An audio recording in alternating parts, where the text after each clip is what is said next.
Good morning, this is Jeff from the Watkins Tree Farm. How are you guys? I hope you're doing well, and thank you for checking in with the channel. Well, today we're going to kill a couple birds with one stone. First of all, I want to show you guys the new power auger, an auger setup that we're going to try for spring planting on the Christmas trees. And the second thing we're going to do today is, obviously, if you're going to unveil a new piece of equipment, you got to use it, right? So I'm into purple martins. Well, I was about 7 years ago, and since we moved to the country, we have not had a purple martin come to our place. So I'm not giving up, and I am going to move the post that holds the purple martin house right here. We're going to move it out into the trees. One of the biggest things about purple martins, or the purple martin houses, that keeps you from having them is sparrows. So if you can get your house away from the trees and the bushes where they can seek shelter, it's the better. We've got a bush there, we've got a tree there, we've got trees all around. So I am going to try to eliminate that and take this post and put it out in the Christmas trees, and we will try once again to get purple martins. So that's the goals for today, and I'm going to take you guys along.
Hey, real quick guys, I want to thank all my subscribers to the channel, following along everything we do out here at the Watkins Tree Farm.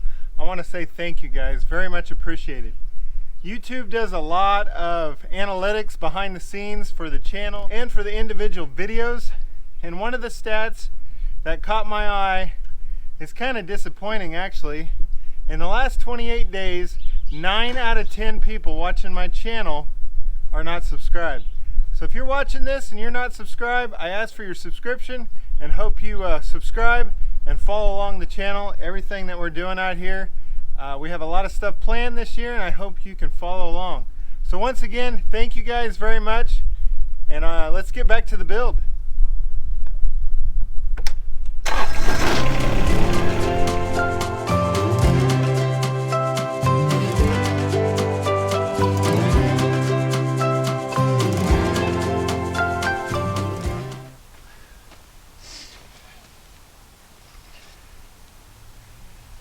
Well, once again guys, the tractor has shown its worth around the farm. Getting that post out with that concrete would be, I'd still be working at it. It'd be a full day's job. So the tractor helped me out. So here it is. I purchased a earthquake power auger from Menards with a 6-inch diameter auger. This will be our third spring planting here at the Watkins Tree Farm. And we have planted in many different ways. For the most part, digging the hole in the ground, we've used a dibble bar, and it's worked all right. We've tried shovels a couple times. The dibble bar does all right if the ground is tilled. If the ground hasn't been touched, it's a lot of work. And then especially when you're doing 300 to 400 trees in a spring, it's a lot of wear and tear on your back, and going back to work the next week is, I'm glad to be to work so I can take a break from here. Over the last few years, we've had a lot of comments on YouTube and just around town. Why don't you use an auger? Why don't you use an auger? I struggled with this one, guys. I wanted to get an auger and try it out, and I didn't know if I should get a 3-point attachment for my tractor and it'd be great for YouTube, or I get a manual auger and save some money for the tree farm. Doing it this way, the auger and the power auger was somewhere around $300. The 3-point attachment is going to be somewhere around $600 to $800, maybe some of them are $1,000. So when it came down to it, I got the manual one. We're going to do it a couple ways, but I think when we're out here in the main planting area, we'll get in the back of this, hold it, do that, move the tractor, drill the hole, and move forward. Let's dig into this, guys.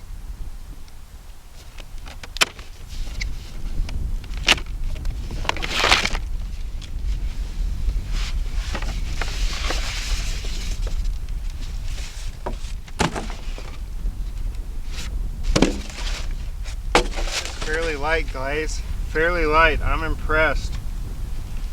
I was a little worried about the heaviness of it, but it's not too bad. You'll have a little more weight when you put the auger on there, but not too bad.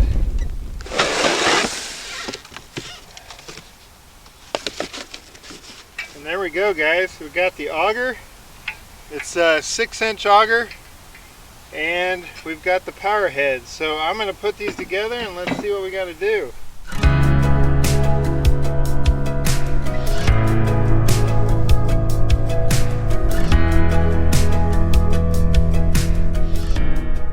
I like the looks of that power auger, guys.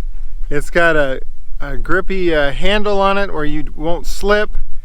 Everything looks pretty good quality, and I can't wait to use it. So I'll go and mix the 50-to-1 gas to oil ratio into there and get it ready to go. Before we start digging that hole, I wanted to talk about the purple martins.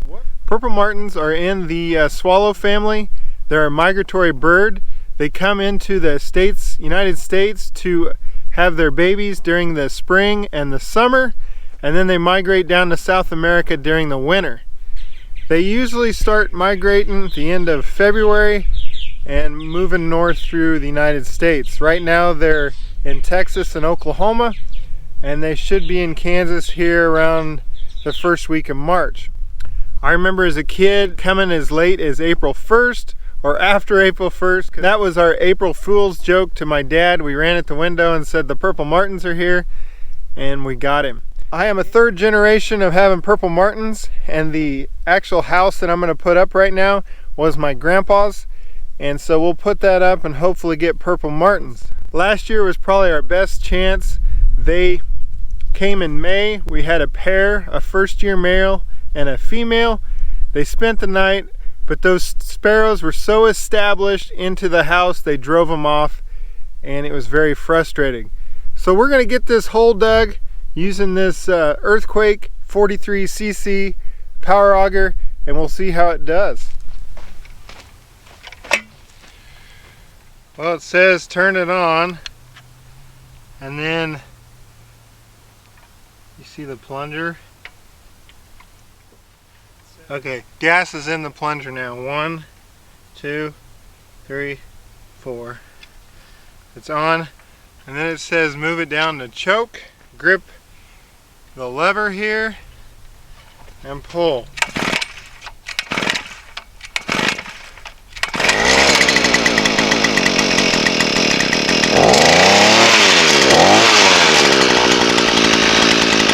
Well, that was easy.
First impressions. It's doing most of the work. We are having to take the post hole digger and remove the loose dirt out. I don't know if the flighting is not able to get this sticky dirt out or what, but I'll take this over the post hole digger the whole way down. I don't know if I would go to an 8-inch auger. I don't know if this thing could handle an 8-inch auger, so I think a 6-inch auger for this is all it can handle, but I'm very happy with it. We're going to get this hole tapered, put some rocks in the bottom of it, and then we'll put our concrete post in the ground, and we'll be ready to put up the Martin house.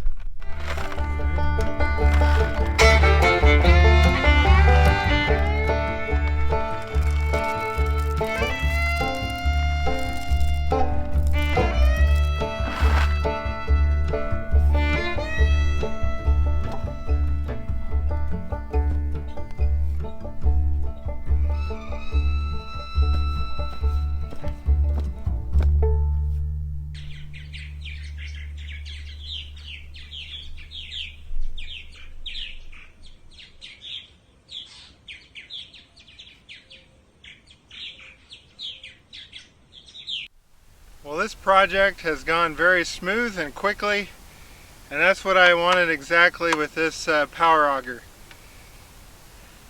Good news, the ground about a foot down is wet, moist, and very sticky. I thought we were just super dry.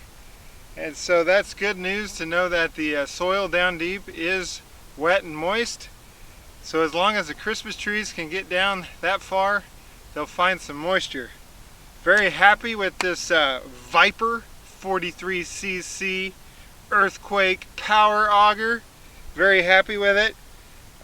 If I were to have one negativity, is it didn't bring the dirt all out of the hole. I had to go get my post hole digger and clean the hole out.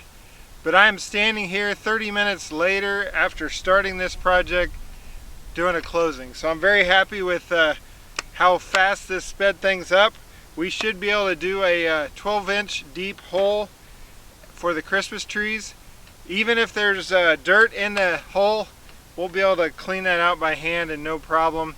And the Christmas trees will be able to have some fresh dirt for their roots to work in. So I'm very happy, and I thank you guys for tuning in today. If you're in need of an auger, I would recommend this, and probably at the end of spring planting I'll do another video on the auger and tell you how planting went with the auger. For now guys, you take care, God bless, and I'll see you on the next video. Bye bye.